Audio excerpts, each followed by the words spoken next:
What's going on, everyone? Welcome back to a brand new video. Today, I'm going to run through 5 underrated defensemen for the rest of the season. Some of these D you may have on your team, and some of these defensemen may actually be available in your free agency. But before we start this video, let's hop over to our player of the day. In this segment, I will give you a random stat that's associated with the player, and in the comment section below, it is your job to figure out who that player is. The random stat today is: this player probably has taken some heat from the coach over the last 3 seasons, but since 2018, this player leads the league in giveaways with over 250. Who is this player? Leave your answers in the comment section below. The first underrated defenseman is Jakob Chychrun of the Arizona Coyotes. The 2016 16th overall pick is coming off of his best season with the Coyotes, where he scored 12 goals and 26 points in 63 games. He also added 149 shots, 95 blocks, and 75 hits. So far this season, Chychrun was a beneficiary of an Oliver Ekman-Larsson injury that kept him out for the first part of the season. Chychrun stepped into a new role in the team, manning the top power play unit and playing first pair minutes. His new role came with added minutes, and this season he's playing just shy of 23 per night, which is right around where you want your top defenseman playing. So far this season in 26 games, Chychrun has 7 goals, 19 points, adding 7 power play points, 64 shots, 41 blocks, and 33 hits. Adding to that, Chychrun's 145 shot attempts this season is enough to rank him 4th amongst defensemen, behind only Josi, Hamilton, and Barrie. Chychrun's on-ice numbers are also very strong. His on-ice Corsi for percentage is 55.6, his on-ice goals for percentage is at 54, and his on-ice scoring chances percentage is at 53%.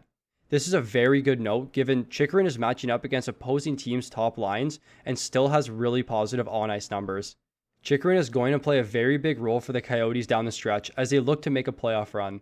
His stats all around are very positive as he puts up plenty of points and crushes the peripherals. Chychrun is going to play a key role in pushing your fantasy team to the championship this season, so get him on your roster while you can. Up next, we have Shayne Gostisbehere of the Philadelphia Flyers. This may be a surprise to some people to see his name up here, but bear with me. If you follow Ghost's career, you fully understand how big of a roller coaster it's been for him. After breaking out in 2017, where he scored 13 goals and 65 points, Ghost had a really big sophomore slump for the last 2 seasons. After those 2 unsuccessful campaigns, no one really thought Ghost would be back in the league and play at the level we saw in 2017. The Flyers are struggling right now and have been dealing with a bunch of injuries. From what we've seen over the last few weeks, Ghost has taken over Provorov's spot on the team's top power play unit, and this is where we've seen Ghost thrive in the past. Over his last 8 games in his new role, Ghost has 4 goals and 5 points and added 31 shots. In his career, Ghost has never really been a hits guy, so if you're looking for a defenseman to help with that category, he's not really the player you're looking for.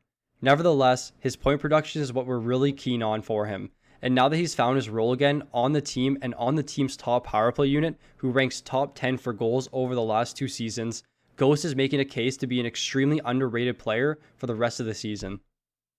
Coming in next, we have Neal Pionk of the Winnipeg Jets. Pionk is coming off the best season of his career, where he scored 6 goals and 45 points and added 177 shots, 78 blocks, and 165 hits. For a 6-foot, 185-pound defenseman, his hit volume was really surprising to me. Pionk is off to a great start this season, recording 21 points in his first 25 games and added 44 shots, 27 blocks, and 63 hits. His hits volume is similar to what we saw last season at around 2.5 hits per game, and this is rare to see from a player who's consistent point production like we've seen from Pionk this season. Over the last 2 seasons, only 2 defensemen have put up at least 60 points, 200 shots, and 200 hits, and it's Jeff Petrie and Neal Pionk. It's hard to ignore his consistent production in all categories, and this has been the case for Pionk over the last 2 seasons. His minutes are down a little bit this season to 22 per night from 23, but the 1-minute decrease isn't significant enough to rule him out. The final variable I want to talk about is, it's something I've mentioned in the past on numerous occasions, but it's important to keep in mind that Pionk is playing the Canadian division. The point production is very inflated, and this only benefits his outlook for the rest of the season. The Jets are looking good, and they'll need their number 1 defenseman to be at his best if they want to make a playoff run. Coming in at number 4, we have Torey Krug of the St. Louis Blues. The former Bruins defenseman signed in St. Louis this offseason, and after a relatively slow start, he's found his place in the Blues' back end. So far this season in 26 games, Krug has 1 goal, 15 points, including 5 points on the power play, 66 shots, and 31 blocks. The power play is where Krug thrives, and for fantasy owners this season, many of us were banking on Krug being a power play quarterback for a Blues team that ranked top 5 in power play goals last season. Unfortunately, the transition was slow for Krug, and St. Louis ranks in the bottom 10 for power play goals this season. But luckily for the Blues, superstar winger Vladimir Tarasenko is back in the lineup and is healthy. He adds some much needed firepower to a struggling Blues offense, and he's especially a threat on the power play. Going back a bit in Krug's career, he had his best season in 2017 with the Bruins, where he scored 14 goals, 59 points, and added 197 shots. His shot volume this season is in line from what we saw in his breakout year, and I'm not saying he can go back to that point production, but the upside is definitely there with Krug, and he's had numerous big seasons. The big difference from his Boston days, and this is pretty significant, is that his minutes are up over 15% this season from his career average. In Boston, he played right around the 20-minute mark, but this season, he's up to 22 minutes and 30 seconds average time on ice. The Blues are going to need some big offensive production if they want to finish at the top of their division. They have all the pieces, they just need to put them together. The St. Louis power play needs to find their 2019 form, and with Krug quarterbacking their power play and their 6-time 30-goal scorer back in the lineup, this is a perfect recipe for success for the rest of the season. The final defenseman that I want to talk about is Adam Fox of the New York Rangers. The Harvard product made a name for himself in his rookie season with the Rangers last year, scoring 8 goals and 42 points in 70 games. He also added a plus 22 rating, 125 shots, and 92 blocks. All of this was achieved while playing under 19 minutes per night, which is well below the league average for defensemen in the top 4. Luckily for all the Adam Fox fantasy owners, his minutes have skyrocketed this year, which is one of the highest increases across the league. So far in his 2021 campaign, Fox has over 15 points, a plus 3 rating, 52 shots, and 51 blocks. His minutes are well over 24 per night, which is over a 30% increase from last season.